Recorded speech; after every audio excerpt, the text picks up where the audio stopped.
Hello everyone मु मो channel test of Odisha को पुणी थे स्वागत करुच्ची।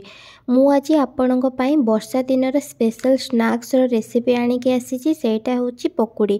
तो मु आज आपण को पकोड़ी बनईकी देखी। आई नो समस्ते यह घरे बन था किंतु टिके समस्तंकर अलग अलग होता है, टेस्ट भी अलग होता है। आउ टिके कोठी ना कोठी नरम किए रखी था तो टिके किए टाण रखी था। तो मु आज आपण को परफेक्ट वे रे बनईकी देखेबी। आशा करुच्ची आपन को ये वीडियोटा भल लगे। जदि भल लगुच ताहले वीडियो को निश्चिंत लाइक एंड फ्रेंड्स मानक सहित शेयर करेंगे। एबे चलतु स्टार्ट करवा आज रेसिपी। पकोड़ी बनवाई मु प्रथमे गोटे बड़ पियाज को काटिकी छोट छोट काटिकी रखी। आपण चाहिए मीडियम साइज रो दुईटा नहीं पारिबे और छोट छोट पियाज देखिले 3 ରୁ 4टी नहीं पारिबे। एवं अदा गोटे बड़ खंड छेचिकी रखी। भूसम पत्र मध्य किछि धोईकी रखी। आपण चाहिए भूसम पत्र गोटा पकई पारिबे नहले काटिकी छोट छोट खंड करी पकई पारिबे। एबे गोटे बड़ जगार 3 ରୁ 4 कप बेसन नेकी सेथिरे काटिकी रखिथिबा कटा पियाज अदा एवं भूसम पत्र मु पकईछि। भूसम पत्र टिके बेसी पकुड़ी रे पकेले पकुड़ी टेस्ट बहुत भल आसी थाए। सेतिपई आपण चाहिए भूसम पत्र टिके बेसी पकई पारिबे। एवं स्वाद अनुसार लूण एवं हलदी मध्य मु पकईकी किछि पानी देइकिरी तार बैटरटा मु एबे रेडी करिबी।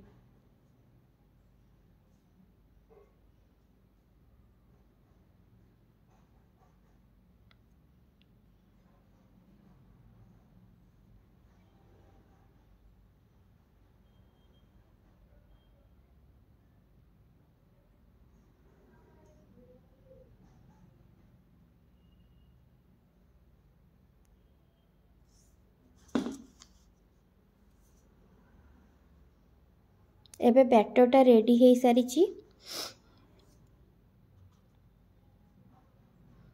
एबे गैस रे मु गोटे कड़ाई गरम करिकी सेथिरे खूब सारा तेल देइची। कहीं आमे पकोड़ी को डीप फ्राई करवा। आ तेल गरम हो सारिबा परे आमे रेडी करिथिबा बैटर को धीरे धीरे तेल रे पकाउची। आउ आपण माने चाहिए पकोड़ी को जेते अलग अलग सेप रो हेबो सेते सुंदर लगी थाए। तो आपण माने चाहिए अलग अलग सेप रो बनै परिबे नहले आपण चाहिए ओनली गोल गोल बनेबे। मु एठी सबु थर रे अलग अलग सेप रो बनेबा पई ट्राई करूची। आपण देखंतु किछि समय बैटर पकेबा परे मु किछि टाइम छाड़ी देइथिली। तापर मु एठी गोलौची। आपण लगातार गोलेबेनी संगे संगे तो बिल्कुल गोलेबेनी नहले एटा भांगी जिवो नहले भल सेफ नेबनी। देखिबे जेते बेले पकोड़ी हल्का लाइट ब्राउन कलर हो जिवो से समय रे आपण काढिकी गोटे टिश्यू पेपर रखिदेबे नहले आपण चाहिए नॉर्मल पेपर रे रखिदेबे जहा द्वारा जदि एक्सेस ऑयल थिबो ता बाहरी जिवो।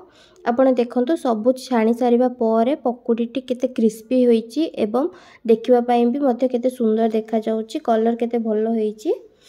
आपण मध्य एही उपाय रे एही प्रोसेस रे बनांतु एवं केमती लागिला मो सहित कमेंट सेक्शन रे शेयर करंतु आपणकर अनुभव।